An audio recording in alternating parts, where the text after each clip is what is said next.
The topics and opinions expressed on the following show are solely those of the hosts and their guests and not those of W4WN Radio, its employees, or affiliates. We make no recommendations or endorsements for radio show programs, services, or products mentioned on air or on our web.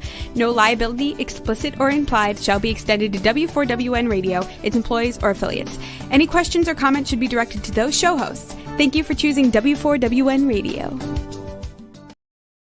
Let's listen as Lorraine Lapointe, coach, therapist, educator, speaker, and founder of Head Heart Synergy, brings together another enlightened guest to inspire and motivate us to move forward, achieve our dreams and desires, so that we experience midlife awakening. And I'm your host, Lorraine Lapointe. Today we'll enjoy another candid conversation that reveals how to bring back a sense of balance and how to find forward focus.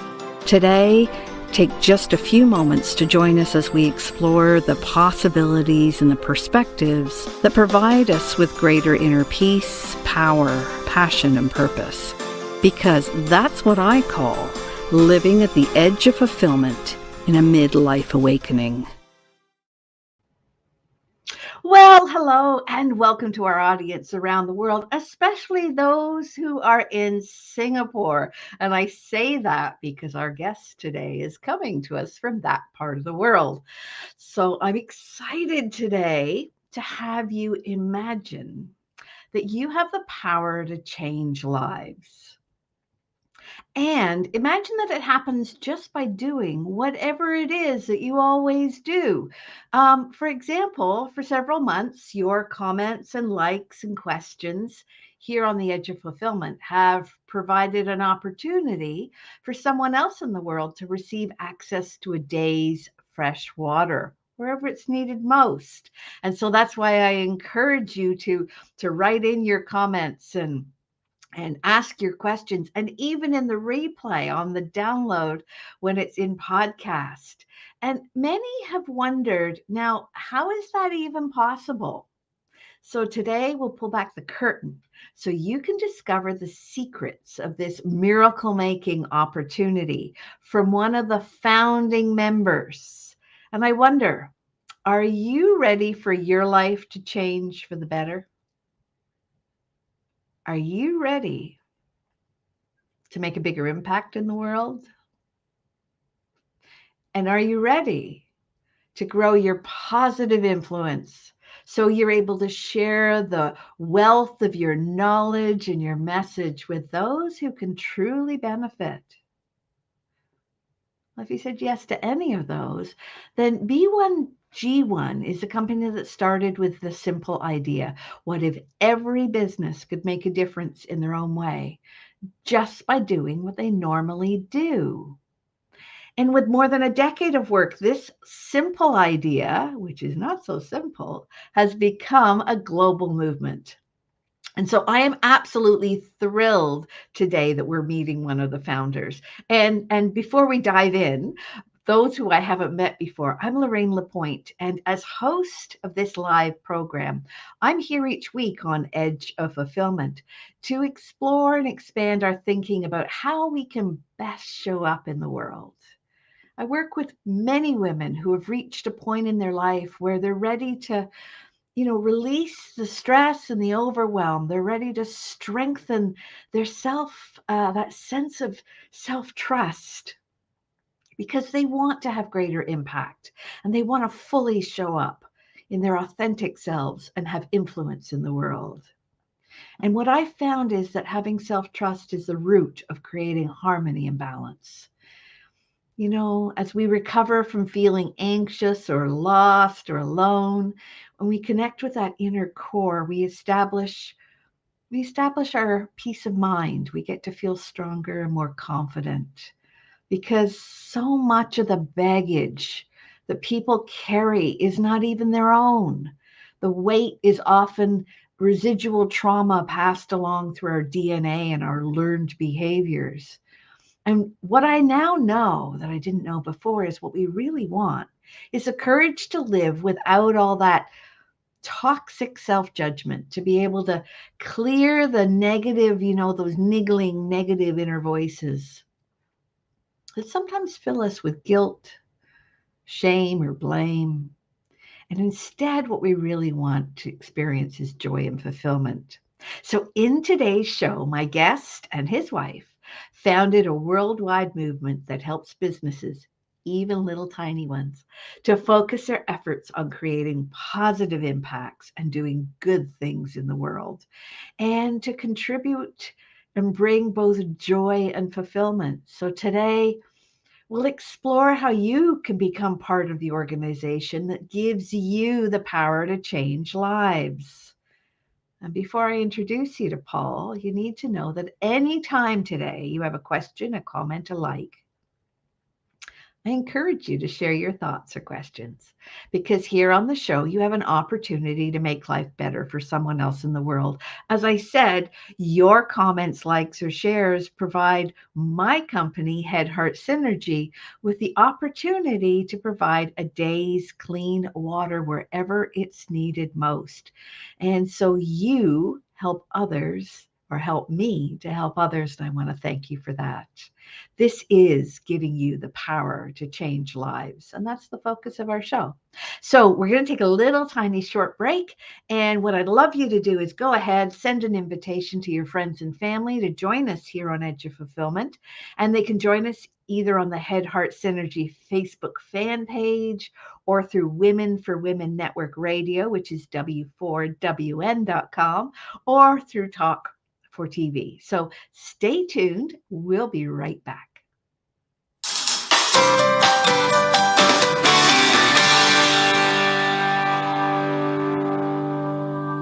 Mental fitness, the missing X factor for enhancing performance, achievement, and success.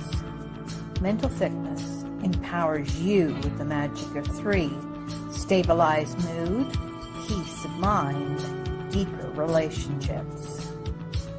Time to make it happen? Grow the self-command muscle. Intercept your self-defenses. Build your inner wisdom. In less than 15 minutes a day, gain the missing X factor. Let me show you how. There comes a time we wonder, what's next? For women like us, as we stand at the edge of fulfillment, are you feeling unsettled, restless, not quite right? That's midlife awakening. Are you looking for fulfillment? Or to squeeze more juice out of life? Midlife awakening at the edge of fulfillment, don't miss it. We understand. By phone or laptop, wherever you are, come join us. Friday 10 a.m. Eastern Time, on Head Heart Synergy Facebook business page, or here, on the Women for Women Network Radio and Talk 4 TV.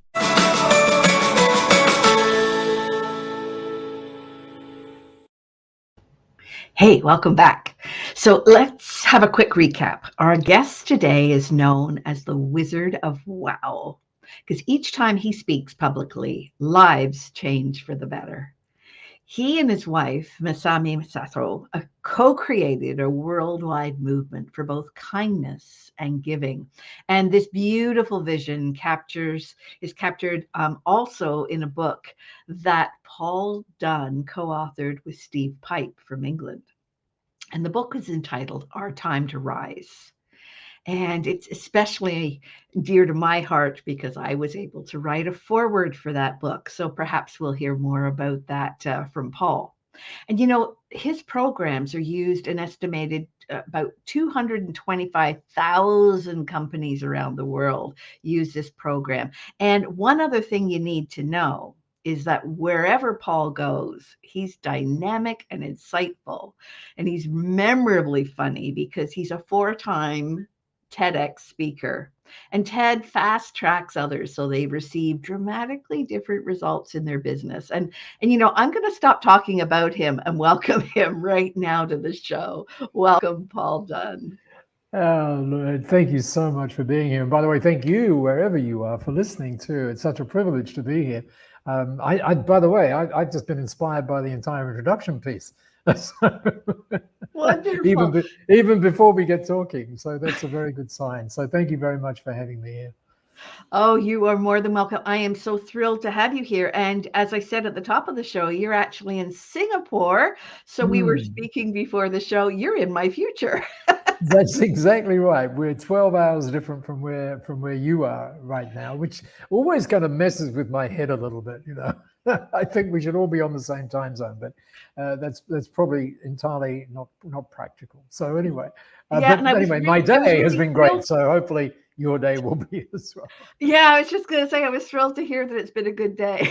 Yeah, it's been a great day. Yeah, it's been a great day. Yeah. So I understand at one point you were actually featured in Forbes magazine alongside Sir Richard Branson, and the two of you were referred to as disruptors in business.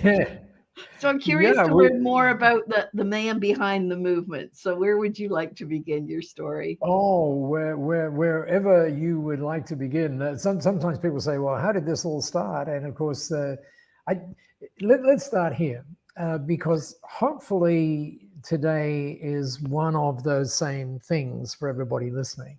And I think all of us have moments in our life. In fact, someone said to me recently that where we are in our lives or in our businesses is really simply a result of the choices that we have made at those moments, right? And so I'm very, very hopeful that these moments that we're going to share together, and I'm not just talking about you and I, Lorraine, but the people listening to us around the world, these particular moments, in these moments, there was one that, or maybe a couple more, where you go, whoa, that was really something. And then as a result of that, your choices might be kind of interesting as a result, so that you can look back on this and say, I remember that time, you know. So yeah, and my life is one of having been amazingly lucky in all of those moments, I have to say. And that includes, again, being here with you. Wonderful. And so tell us a little about B1G1 and how that all got started, because it's the most amazing organization. I love to introduce it by saying, this is the business I wish I had started. Someone said that to me today. You know, it was like really interesting, and perhaps it's a good idea just to take you back to the start of that, which was actually in 2007, which seems like a century ago now, doesn't it? Because time is moving so quickly. And you mentioned Masami Sato, and at the time, I was mentoring Masami, and a little Japanese lady with all of the appropriate things that you like, a sort of a Marie Kondo kind of a person, if you will. And so anyway, we're in this mentoring session, and because you do this, that when you're in a mentoring session, it's usually the mentor who asks the questions and the mentee, if you will, who answers them. But she came in and she looked different. She looked like she'd, quote unquote, been somewhere. And by that, I don't mean she'd spent her night out on the town or anything like that. It's just that she had been somewhere. You really could tell it. And she said, can we, in this lovely Japanese accent, can we do things differently today? And I said, sure. What did you have in mind? And she said, well, I'd like to ask you a question. So I said, oh, fine, go. And she said, well, it's more of a what if. I said, well, go for it. She said, well, I want you to imagine what the world would be like if every time business was done, something great happened in our world. And I was at that time, most people would have called me, you talked about the Wizard of Wow and all that, most people would have called me at the time a sort of an Australian bloke. I hope that translates. And when an Australian bloke is faced with that kind of thing, the Australian bloke would go, oh yeah, that'd be great. And Masami was smart enough to say, I don't think you get it. So I said, well, help me get it. And she said, well, in my head, I've been thinking about this for quite some time. And I said, well, that's obvious. And she said, in my head, I've given it a name. And I said, okay, so what's the name of it? And she said, it's called Buy One, Give One at that point. And I said, okay, so how's it work? And she said, well, and I'll put this in sort of Americanese for you, if you will. And I'll use the term Best Buy, because we all know what Best Buy does, right? It sells electronics gear and all that kind of stuff, right? But anyway, so she said, imagine you go to this electronics shop and you go there because you want to buy a plasma TV. And I go, whoa, hang on a second. What did you say? It's called buy one, give one? She said, yeah. I said, well, if I go to the store to buy a plasma TV, they are not going to give me another one. That doesn't seem like a smart business model, right? And she said, oh no, you misunderstand. So I said, well, okay, help me understand. She said, well, the reason you go there is because to get that TV is because you want better vision, brighter vision or bigger vision or whatever you want. And I go, yeah. And she said, well, how would it be if when you did that, somebody who could not see got the gift of sight? Oh my God. That's exactly what she said. That gets to the heart of it, doesn't it? And I'm like, I was sucking air, and she could see that. And she looks around, and I'm surrounded by books, and she said, an author sells a book and a tree gets planted. And I also had a cup of coffee in my hand. She said, every time a cup of coffee is sold, that a child who doesn't have access to water, and there are 780 million of them, imagine if every time we had a cup of coffee, that was fixed. And I remember exactly what I said at that time. I said, Masami, can I be your mentor for the rest of your life? That's exactly what I said. And that was, for me, that was entirely game-changing. Because as you indicated a minute ago, it's like simple enough to say, but it's not simple enough to do, right? And today, the other thing I think that's really important is that, that one of the things we talk about in B1G1, or I talk about, with Sir Richard and all of those sorts of people, is this thing called the power of small, and how tiny things can actually produce amazing results. And so, for example, I still have to pinch myself that I can tell you this. And so, very, very quickly, we changed the name so it's B1G1 so that it doesn't require purchases and all of that kind of stuff, right? And now, in fact, just about 5 weeks ago, we crossed 250 million. That's one way of saying it, but I want to say it a better way. We crossed 250 million impacts. Just imagine that. That's like, oh my God. That, like, I talk about billion as having too many zeros. Like my brain, actually doesn't like have that many zeros. They just fall off. But that's 250 million billion, yes, exactly, impacts in the world. Now I'm going to be play devil's advocate, be the skeptic here. Please be. Because so we're talking about taking an action in a business, and then something happens somewhere else in the world. Yep. So how is that different from just donating to a cause? Oh, it's very different. And by the way, I'm not suggesting by any stretch of the imagination that people should not do that. If you've got something that is great for you and that's serving you and the people to whom you give, then by all means keep doing that. And B1G1 is not we're going to replace the entire world with B1G1. It gives you some better options, I think, right? So for example, under normal circumstances, and I'm going to treat this like it's normal circumstances, but I would be doing, like my entire day today was pretty much spent on Zoom, okay?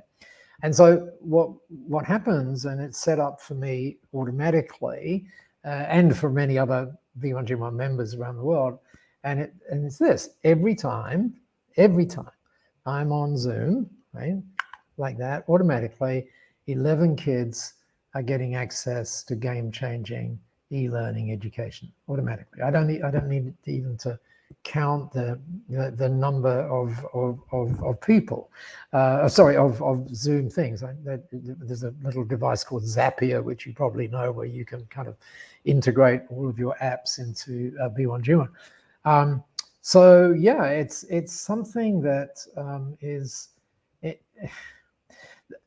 I think that B1G1 is like seriously a history-making idea, because it means that we can link actions that we take to creating amazing things in the world. And that is quite different than, oh, I'm giving to quote unquote charity today, because typically, it's all about the money and all of those sorts of things. Whereas in B1G1, from day one, it's always been, as you know, because I looked it up before, and you're nearly at 3,000 impacts right now. And I've just started.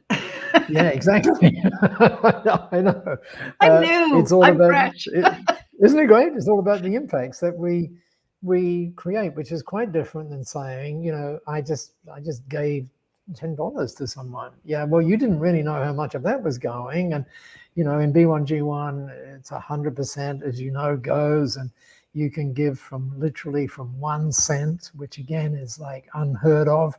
1 cent makes a difference. And the other good thing is that we measure the impacts, right? That's really, really important. And, sometimes in fact, I was writing a piece yesterday, because the word of the year, in fact, probably the word of the last 3 years, is you have to be on purpose, right? You've got to be on purpose, and I understand exactly why that is so important. And for example, a great way of explaining it is to say things like, well, when I look at the world, sometimes I see things in binary, and I see companies who I would regard as ordinary, but let's call them standard for the minute. And then I see companies that are stand out, right? They really stand out. And I love the alliteration on this. And so you say, well, okay, so what's the difference between a standard company and a standout one? Answer, they stand for something. Right? And they stand for something bigger than themselves, which is typically the way in which people describe, purpose. It's really having something, way back, as you would know, way back when Stephen Covey wrote 7 Habits, right? He talked about us all having this North Star, right? Something that is bigger than ourselves. It kind of drives us. And for a long time, in fact, until about 4 or 5 months ago, I was talking about that and talking about all of the articles in Harvard Business Review and all of the reports from Deloitte's and all of those sorts of, or Deloitte, I should say, and all those sorts of people that shows you staggering numbers about the difference between a purposeful business, or for that matter, a purposeful life, and one that's not on purpose. And there's all these numbers. But then I realized, I was on a podcast with someone in Dubai, actually. And the host, trying to be nice to me, said, because it was a panel thing, right? And so trying to be nice to me, he said, Paul, I go into companies and I see mission statements and I see vision statements, but I never see purpose statements. And I understand where he was going, right?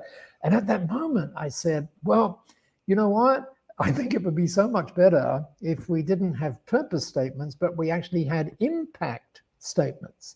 So we've now got something to measure rather than necessarily some rather nice sounding words, right? Now, words are really important. I mean, as you know, words play an incredible part in who we are and how we interact and so on. But one of the things that I think B1G1 brings to this whole thing is the ability to be able to measure it, to actually go to bed at the end of the day and say, gosh, we made 1,300 impacts today, or whatever that number is. In fact, let me give you a little story. There was a lady, this is in Melbourne, just pre-pandemic. It was, in fact, the last day, I got the last flight out of Melbourne in Australia, the Australian one, back here to Singapore. And what happened was, it was this a fairly large event, and the host had asked me to talk about B1G1 on the day before, and then lots of people had joined. And so on the final morning, the morning after that, the host gets all the people together and he says, okay, let's just at our tables, let's talk about what the best thing was yesterday. Go and talk about it, and then we'll figure out what it was. So everybody's going, da, da, da, da, da. And so he says, great guys, the 5 minutes is up. And he said, let's start with this table over here. And he points to the left-hand one, and he says, everybody on that table, point to the person who had the best story. So he points to this woman, his name is Liz. And Liz is kind of embarrassed that, everybody's pointing at her. And so the host says, so Liz, tell us what happened. And she said, oh, well, yesterday it was a really good day, and we talked about all of these wonderful things. But, the session we had with Paul was really good. And I joined B1G1, and this lady happened to live in Melbourne. And she said, so I went home yesterday, and I proudly said to my husband and son, hey, guess what? We joined this thing called B1G1, and take a look. It's really cool. And then she said, over dinner, she said, we were having dinner, and then it was time to wash up. And so I turned to my 10-year-old son, Daniel, and I said, Daniel, it's your turn to do the dishes. And Daniel had this kind of look that most 10-year-old kids are going to go, oh, God, dishes. And she said, well, actually, look at this. And she pulled out a phone. The B1G1 was on the phone. And she said, look at this. We can actually set up an activity here. And so she types in, every time Daniel does the dishes, right? And then she says, and look, we can select all these projects and things. And they happen to find one that involves water. And giving kids access to water and changing their life outcomes as a result, rather obviously. And he says, 11 of those would be really good. And then he says, Mum, will it come out of my pocket money, or will you pay for it? So he now has this thing, right, every day, which goes, every time I do this, 11 kids get it. And Liz was saying to me last time we spoke, she said, we have not had any challenge whatever getting Daniel to do the dishwashing, right? Because it's no longer about Daniel. Yeah. It's about something bigger than himself. Does that make sense? It does completely. I wish I was a principal and a teacher for many years, and I've said this a number of times. I wish I'd known then what I know now. I wish I'd had B1G1 in my school. Because children are so philanthropic. They are so willing. They get it, don't they? To do something that is going to benefit another. And when they get that connection, it's such a beautiful thing. We had someone just a couple of weeks ago whose daughter, a 10-year-old, her name is Dari, and she's from Ireland, or at least she's Irish. She's living in Australia with her mum and dad. And she came home and she said, I hate trigonometry. And her dad, Ronan, said, well, how can we fix that? And now B1G1 is linked to her trigonometry study. I'm not kidding you. and they say it's made such a difference, right? But, that's a real life thing, but we can use that as a metaphor, can we not, for our own lives? That is to say, when we have something that is bigger than ourselves, that we're out there for, it just changes everything, and it really does. And I'm not a sort of a head shrinker or whatever we refer to the people who work in that field as, and in any way I don't want to sort of take issue with anything they say, but frequently I hear things like, well, you've got to go inside. You've got to go inside. And I'm not sure that's actually a good place to go many times, because I think that when you go outside, right, and you really focus on all this, oh my God, I could do something about that, or I could do something about that, and as a result, you get something that really changes lives, not just yours, but the lives of the people that are benefiting as a result. And by the way, that's one of the reasons why I said to you just before we went live, I said, I am in awe of women. I seriously, and I said, is it okay to say that? Because, you've got to be very careful. And you said, yes, it is. And I'm in awe of women because women, it brings a lump in my throat when I think of the power that women have to influence and to do things, and it just is, and how they use their intuition and all of those sorts of things, which we guys don't have. And one of the things we guys do, I'm not sure what women do, but I haven't seen any women do this, where we guys get upset about something and we will go into our cave, right? We go in this cave and we completely disconnect, right? And I remember, and you I'm sure you would remember as well, Brene Brown's first TED talk.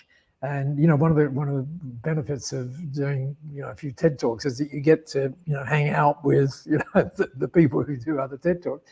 And I remember hanging out with Brene, and she now tells this story publicly about her first TED talk. But there's a particular month. By the way, for those of you who haven't caught up with that one, I think it's about 5 years ago now, and it's called Vulnerability, and it's a super duper thing. Yeah, I think she's the one that said that, oh my goodness, at the end of it, she thought, I've got to stop them from putting that one out. Yeah. Oh yeah. And yet that launched her into the world of but what's interesting about that is that she when you listen to it, just listen, and perhaps it's always good to revisit things, with a different sort of perspective. And so she's up there and she's kind of laughing and all of that kind of stuff. And right about the 6-minute point, she just slows down. And she talks about some of her research. And she talks about her research into young men, like young teenage boys, if you will, 16, 17. And she talks about this epidemic, and this is 5 years ago, this epidemic where they were ending their lives, right? And it's like in, huge numbers. And obviously she pauses when she thinks about that. And then she takes out of it this incredible, for me at least, incredible point. And she says this, she says, connection is why we're here.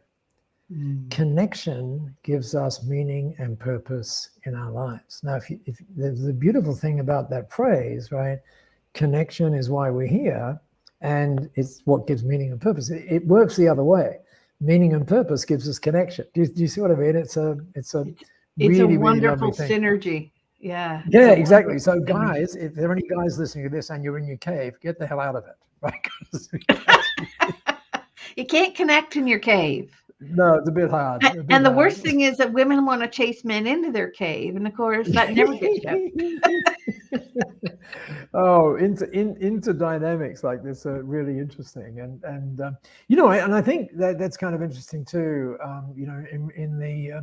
In the B1G1 world, because I think, and I know you would know that I don't want to make any how shall I say.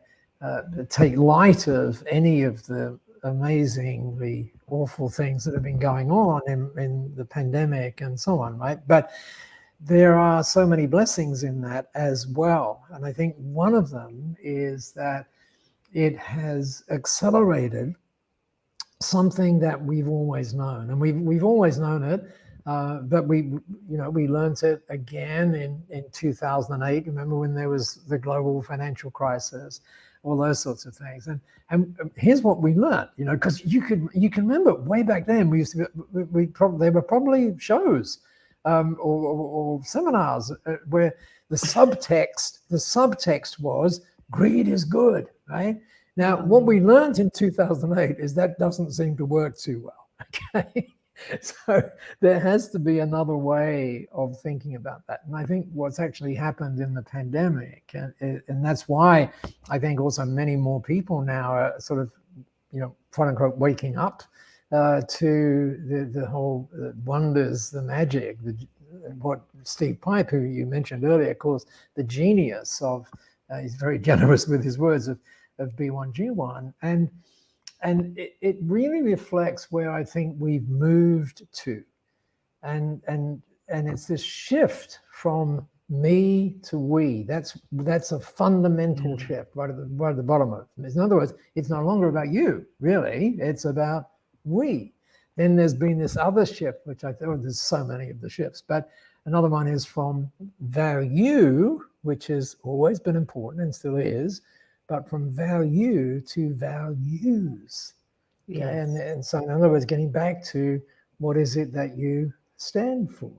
It's a move from like what to why, thanks to my friend Simon, as in Simon Sinek, right? From, start with why and all of that kind of stuff. But then if you go up in the business pyramid, you keep on going up there, you go, and it's another shift is from profit to purpose.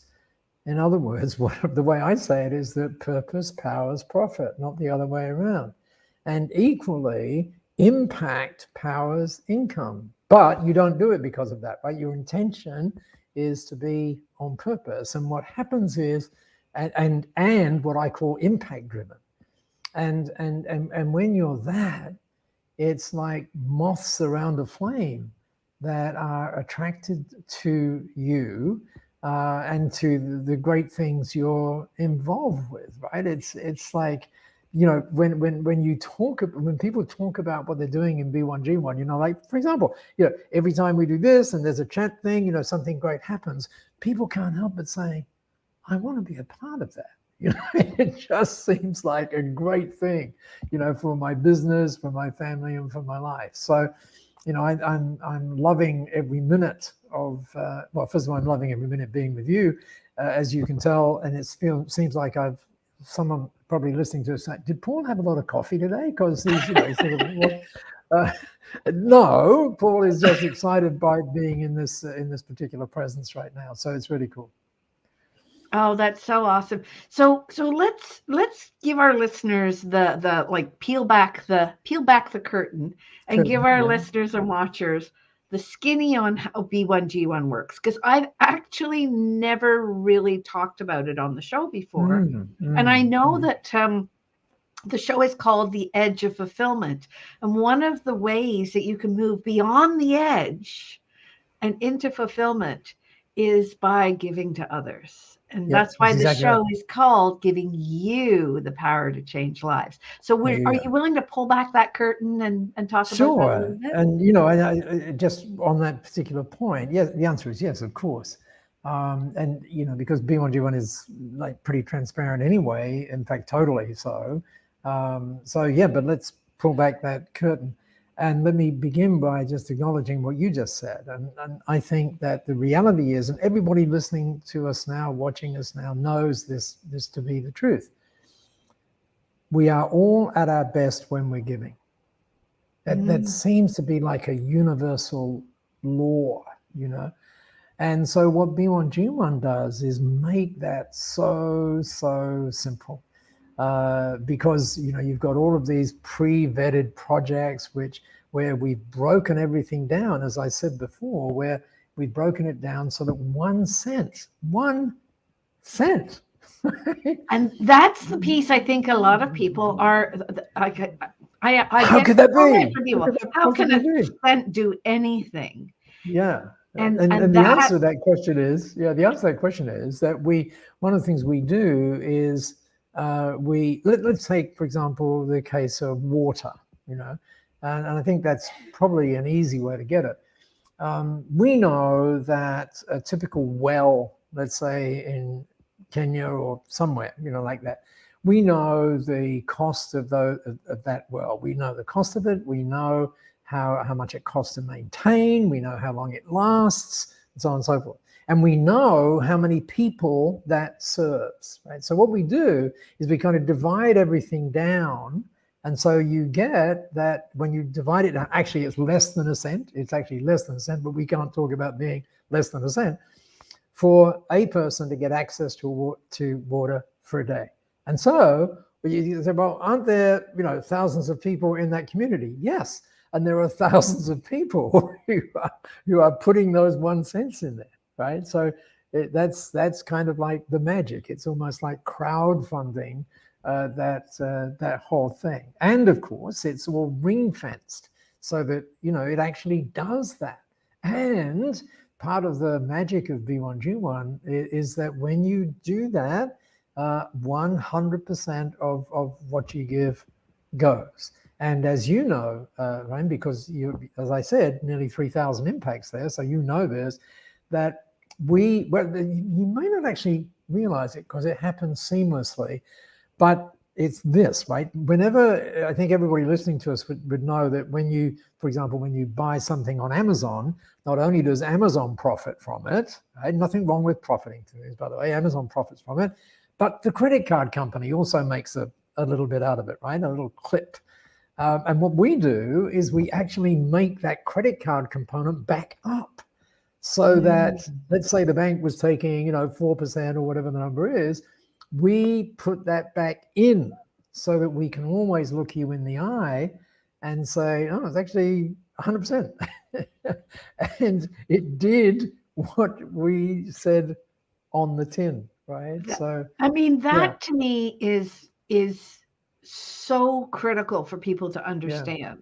That quite often people get jaded about supporting different causes and making donations and giving to charity because they hear the stories about their money going to administration or their money, like you give $1,000 and 200 of it lands hopefully wherever you've put it, which is totally the opposite in terms of how B1G1 operates. Yeah, and we I'd love wanted us to talk about the two different streams and that transparency, why you can say with a complete alignment and honesty that 100% of your support that you give to a project, to an impact, goes where it needs to go. Because there are actually two different streams. So can we talk a little bit about that? Sure we can. People often say, well, how can B1G1 do all this great stuff? How can they be selecting the projects? How can they be monitoring the giving? How can they be making sure that happens? Surely that's got a price tag. Well, yes, of course it has. And so what B1G1 does, or what B1G1 is, there, as you mentioned, there's two kind of streams. One stream is, what is it that makes B1G1 viable as a not-for-profit? And the answer to that is that it's a membership. So as you know, you are proudly a member of B1G1, not just of B1G1, but of that community around the world who are all thinking the same way. And that's very, very powerful indeed. And that allows us to do all the sorts of things that that we've just been talking about, and they're completely independent streams. They're not even in the same country. They're not even in the same bank, right? So your money goes bang that way, and then the membership goes that way, and never the twain shall meet, kind of thing. So this, when we started this, and Masami had been, for a long time, she'd been trying to figure out, how do you do it? How do you? And by the way, it took us 3 years to figure out how to do it. Okay, it's not, it's not an easy thing. Okay, and so when I said to her, "Can I be your mentor for the rest of your life?" She eventually said yes. It took her 24 hours to say yes. And she said, and I'd like for it to be kind of like yours. And that was a very nice little thing, which basically meant, because I'd been running all sorts of businesses and stuff like that, and yes. So effectively, what it means is the real question was, can you fund this for the first 3 years? That's what actually happened. And she said it in such a lovely way. Oh yes, yes, very lovely, very, very lovely way. And I think that's what's really interesting. So you just mentioned two different banks, two different streams, and you mentioned the credit card companies take their slice. I mean, it's like taxes. You got to pay them whether you want to or not. So my understanding is that when you, through your membership fee, which is Yeah. more than reasonable, in my Yeah. opinion, Oh, the crazy, right? membership It's like fee $1 a day. Yes. pays for all of those other little incidental things, which are not little incidental things, but it pays No, for they're not. staffing, it pays for the fees, it pays Yeah. for the research, it pays for all of that, All of the those things. infrastructure to run B1G1. That's Exactly. one And stream. The other stream is the donation support stream, and that yeah, is what allows B1G1 to give 100% of your money that yeah, you give to projects to the yeah, project. yeah. Exactly. Yeah, exactly. And it's it's a very different model for all sorts of reasons. And Oh, there's as an I said, interesting question. I'm what not is sure a if you saw hive? that one, Yeah, Paul, from Rachel. I do, What from is a Rachel. hive in B1G1? Well, the funny thing, well, it's maybe not so funny. Okay, so well, it's kind of nice. Okay, so what happens? This would not surprise you that almost all, I think, if we actually looked at the real number, it's something very close to 80% of people come to B1G1 because someone else has gone, oh my God, you should see this. It's really, really cool, and here's what I'm doing, right? So, and then some people like to, when other people can join via them, they like to kind of stay connected to those people wherever they might be in the world. So, because the B is very important to us in B1G1, it was one of those lovely models earlier on that we thought, oh, the bee's pretty nice. It goes in and gets the pollen and it doesn't realize what's going on, but it's a give and a get, and it's kind of really, really interesting, right? So when we thought about how that could work in, if you will, in B1G1, so we said, oh, why don't we allow people to create hives? And a hive is simply a collection. So, for example, you could have a hive where all of the people that are watching or with you on the edge of fulfillment are actually connected to you through into B1G1 as well. It's and so you can kind of cajole people. You can, when I say cajole, I don't mean that. What I mean is you can, how should I say, you can have all of your own little things going in that hive that rotate around B1G1. And so basically it's forming your own little kind of B1G1 community with all the support from us as well. It's very cool. Good question, Rachel. Thank you. And I mentioned Steve Pipe, and I'm part of Steve Pipe's hive. You're part of Steve's hive, I know. Yeah, and I was actually introduced to Steve's hive by another friend of mine who has also been on the show, Gina Gardner. And, Gina, of course. And so it's like ripples in a pond. Yeah. And it exactly is such a beautiful, beautiful thing to be involved with. And unfortunately, we have almost run out of time. So we have about a minute left. But I would love to hear if there's any other messages that you have that you haven't had a chance to get out to our audience yet, and how they can get a hold of you.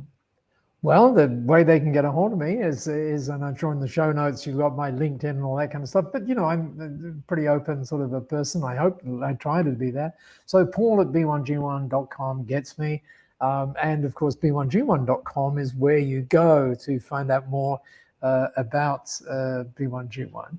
And in terms of a final thought, as I said earlier on, I loved the introduction to this particular program, and it was just exactly the right sort of framing. And so if I were to put a bow all around that, I would say this: when your vision becomes more powerful than your memory, your future becomes more powerful than your past. Oh, that is beautiful. And hopefully that vision is something bigger than yourself. So enjoy that journey. It's an amazing journey, and it's life-changing both for you and through you, literally, as we were saying before, 250 million lives as well. I want to thank you for that. That was absolutely beautiful. And with your Thank you. permission, I'm going to jot that Oh, statement go. down, and I may just adopt it as my own. Well, why not? Why not?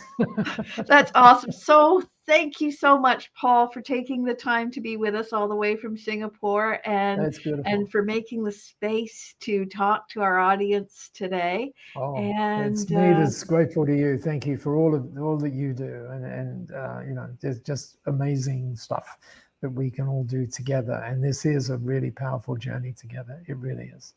absolutely. And I am your host, Lorraine Lapointe of Head Heart Synergy. And I'm reminding you that here on the edge of fulfillment, there's always a choice.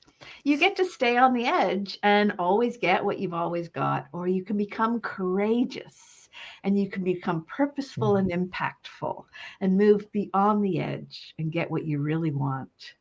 And on that point, we'll see you next week.